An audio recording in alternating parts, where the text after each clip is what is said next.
Hey guys, welcome to the new launch series where we review wines that are newly launched in the Indian market, foods, cheeses, and all such amazing things that are related to the wine lifestyle.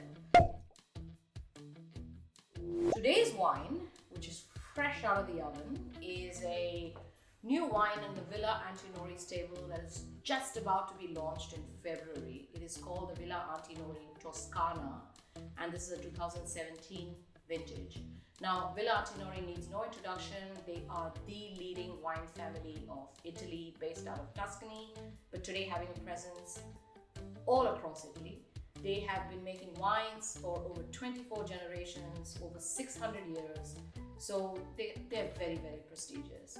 Toscana is an interesting appellation. It actually refers to wines made in those regions in Tuscany which may not be DOC appellation. So all you guys in the wine trade, you know what I'm talking about. So wines that somewhat defy the rules in terms of more experimentation in grape varieties. So this one, for example, is a blend of some Bordeaux varieties like Cabernet Sauvignon, Merlot, a bit of Syrah, and a few others, Petit Verdot in small proportion. So it's kind of an interesting blend and uses many different varieties to make it more interesting. And well, I'm gonna taste this wine. So I'm gonna uncork this bottle and we're gonna taste it together.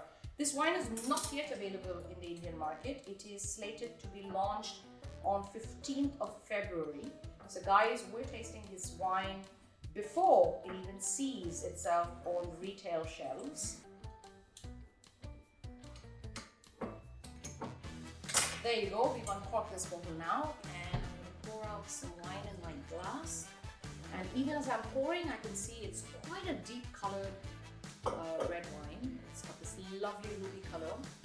And let's see what it's like on the nose. On the nose, it's quite fresh. It's a lovely fresh nose, and it's got a bit of black fruit as well as some red fruit like red cherries, some black plums.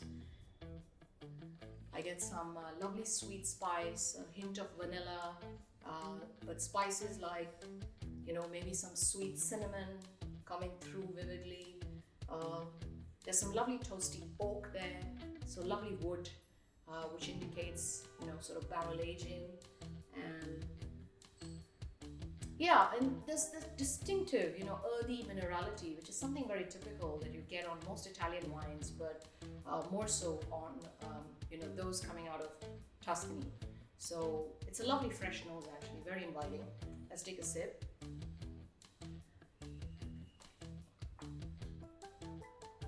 So again, on the palate, the wine's really smooth. In terms of acidity, it's bright, it's very uplifting, it's very mouth-watering. The tannins are there, but they're not grippy, they're not dry, they're quite dissolved.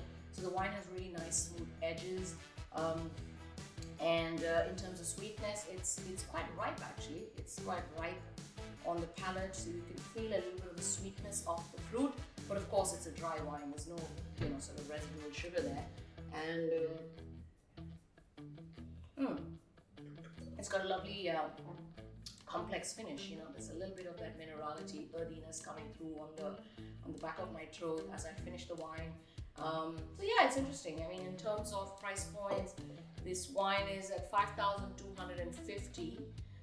So typically this wine would be available in the US for about $15–20, and $5,250 MRP in India works out to what, roughly $70, which is very typical. You know, you should always sort of multiply pricing of wine in India by 300% as compared to what it's available in the Western markets like UK or US. But at $5,250, it's kind of nice. It's a nice, elegant wine. It's quite polished, and it's to me, you know, this wine is a nice one because it tastes expensive, it tastes rich, but it's not superbly premium in pricing. And so it's kind of sitting nicely there in terms of a nice wine to pour or have it with a special meal.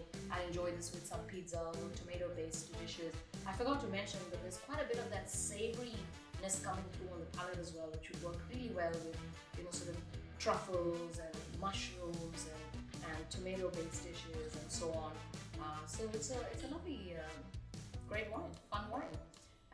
So yeah, there you go, guys. That's the Villa Antinori Toscana 2017, which was a smaller vintage in Tuscany, and they had a bit of a heat wave, and the ripeness of the fruit comes through because of that. But yeah, definitely go try. Yeah. All right. So that's it for today. That's it for today's wine review. I hope you enjoyed that. Show us a like, show us a thumbs up, show us something so you know you enjoyed this video. Cheers for now. Take care.